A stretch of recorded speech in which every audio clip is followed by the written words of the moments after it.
And we are joined right now by Charles Payne, Fox News Contributor, and you could follow him at wstreet.com. Hey, Charles, how are you, sir? I'm doing great. How are you doing? Good to talk to you. I appreciate you coming on. Okay, so there I am watching it at 8:30 in the morning, and when I saw the number, boy, it was like a punch in the stomach, to the economy. It's just not a good number. Of course, the number we're talking about is some 80 plus thousand jobs created in the month of March, and that was way below expectations. Yeah, it was way below. At least it was less than half of the least optimistic projections. And you know what? Here's the thing that bothers me the most is the excuses came out right out here. Oh, sequestration. Oh, this. Oh, that. At this point, the only thing I could say is not only was it an ugly number, it was a heartbreaking number because it points to something that's been going on for a long time. It's what I call, Steve, the dropout nation. People are sort of giving up. They're giving up on the American dream. They're giving up on capitalism. They're giving up on themselves. The big subtitle, the sub-headline would be 496,000 people left the job market. That's right. That's scary stuff. And that's exactly why the unemployment rate ticked down 0.1% because, like you said, about almost 500,000 people stopped looking or gave up or however you want to phrase it. That's the despicable part of it because if they show when it said, "Oh man, great news, 7.6 unemployment." I mean, all these media outlets that are trying to paint this in a positive light are not just disingenuous; they're actually harming the American public. People should know just how bad things are. I'll give you an example. 350,000 people quit working part-time jobs because it's easier not to work a part-time job and get all the government benefits out there, if you want to call them benefits, as opposed to toughing it out.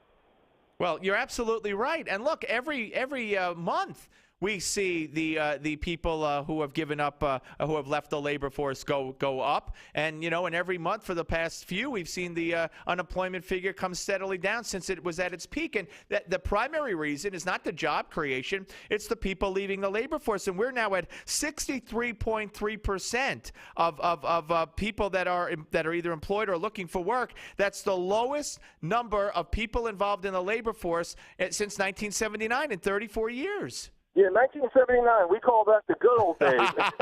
yeah, that's the participation rate, and I got to tell you, it tells you everything you need to know about the economy. And then, delving into the numbers, because I combed through these numbers dramatically. I'm going to comb through them even more over the weekend, but here's the thing that I saw. Young people continue to give up. And, here's the thing, a young person working part-time at the Gap or something like that, but quitting because they can get this, they can get that. Of course, the same number, another number was out, disability, Social Security disability, at an all-time high, 3 times the population of Chicago. So there's so many ways you can drop out of this society and still get a paycheck, still go to your mailbox twice a month and have money there. But you're not learning any of the lessons, life lessons, hard work, hitting the bricks, overcoming adversity, blinding through. You have a job you don't like, fine. You have a boss you don't like, fine.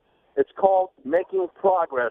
And if we're going to have a whole bunch of young people who can't go through this process, they're not going to be prepared to lead us in the future. Well, now we also have a whole bunch of young people that are college graduates that can't get a job. We have people suing law schools because they're claiming that the law schools either misled them or didn't prepare them to get jobs as lawyers because there are no jobs as lawyers or they're harder to find. The whole economy is turned on its head. We're talking to Charles Payne, the Wall Street strategist and Fox News contributor, and he is the man who runs wstreet.com here on the Steve Malzberg Show. Look, this comes on the heels of a higher than expected first-time unemployment numbers a couple of days ago. It also follows, the disappointing GDP numbers. For those folks out there who think and keep telling me over and over through my television set that the economy is turned around and we're making progress or in the right direction, and here's the thing, as we talk, Charles. The Obama administration is poised to, A, continue the policies that have gotten us here, and B, new regulations are just waiting to be fired at businesses and at us that will make it even more restrictive for employers to hire. More taxes, more regulations, the war on success from top to bottom, It's having a devastating impact, a very devastating impact. And now the health care law, the new Obamacare, starting to go into the next stage.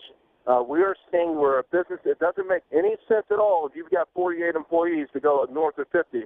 The irony, of course, is France has the same thing. Very, very draconian regulations and taxes that kick in. Here's the funny thing. I was looking at this a couple of days ago. In France, over the years, you can see there are so many more businesses with 48 employees than 52 employees. People just stop hiring. Yep. And it's logical. It's not even rocket science. It's not even smart. It's not even something that you have to be brainiac to do. All right. And by the way, it happens on an individual level too. That if you go ahead and you sit it out, and you get disability or you get food stamps or you get welfare, you get the earned income tax credit, you get the child tax credit, you get local benefits. You know, if you're making $45,000 a year, you don't really want a raise. You know, if your boss told you, "Hey, I'm going to raise you to 52 grand," you say, "No, thanks. I'm going to lose net." That's not the country we need. All right, but here's and that begs the question. This begs the question, Charles. Everything you just said, it's common sense. It's so easy to figure out. It's obvious as the nose on our faces, and it's obvious as the nose on Barack Obama's face when he's not looking at hot attorney generals from California. And the question has to be asked. And I believe it's the latter of the two that I'm going to give. Is this happening by accident through Obama's good intentions that he really believes he's going to make the country better by sticking to these and increasing taxes? Again, his new budget proposal, his new compromise proposal, as you alluded to, new taxes in it, penalizing success again. Or is this what he wants? As many people dependent on government as possible. You know what? And I hate to say this. It hurts my heart to say that. I'm leaning towards the latter. I think the president sincerely believes, like a lot of these enlightened Europeans, that somehow it is fair. Like the broad strokes don't matter. You know, it's only fair that we squeeze the income inequality gap, and the way we close that gap is we bring the top down. Now, it would be a wonderful thing if they thought about somehow through the free market and creating opportunity of letting the bottom go up, but they can't. They don't know that. They don't have confidence that they can engineer that. But they can engineer what they can't control are taxes, more taxes, more taxes, more taxes. Regulation, punishment, and using the bully pulpit as a weapon. They can control that, and in their minds, they have a better shot of closing that income inequality gap. But by the way, why does someone need to make a couple $1 million anyway? I've heard the president say on more than one occasion, how much is enough? Well, guess what? Next week he's coming out with a budget. That budget's going to have more taxes. There's talk of it even capping. If you make a certain amount of money, what you can put into your 401k. Imagine that. We're going to discourage people. We're going to stop people from saving for retirement if they make too much. I'm glad you brought that up because I was going to bring that up. His proposal, according to reports, would cap multi-million-dollar tax-favored retirement accounts, and it would prohibit taxpayers from accumulating more than $3 million in an IRA. Now, look, I know there are some people out there saying, "Oh, my heart bleeds," but that's not the point. That's not the point at all. Why should the president decide that $3 million is enough? I mean, depending on the person's lifestyle, depending on what they want to leave to their kids, it's just not the government's business. It's not the government's business, and that's why this is so infuriating. You know, I think somewhere in college, the president read some book by Voltaire, was inspired, and you know what?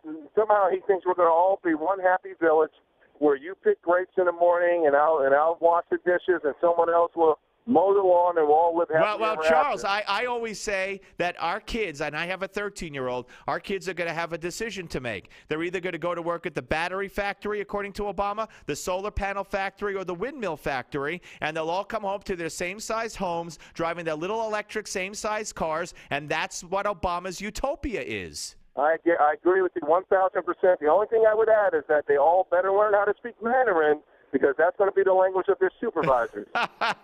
One more for you, real quick. This slowdown in the job rate.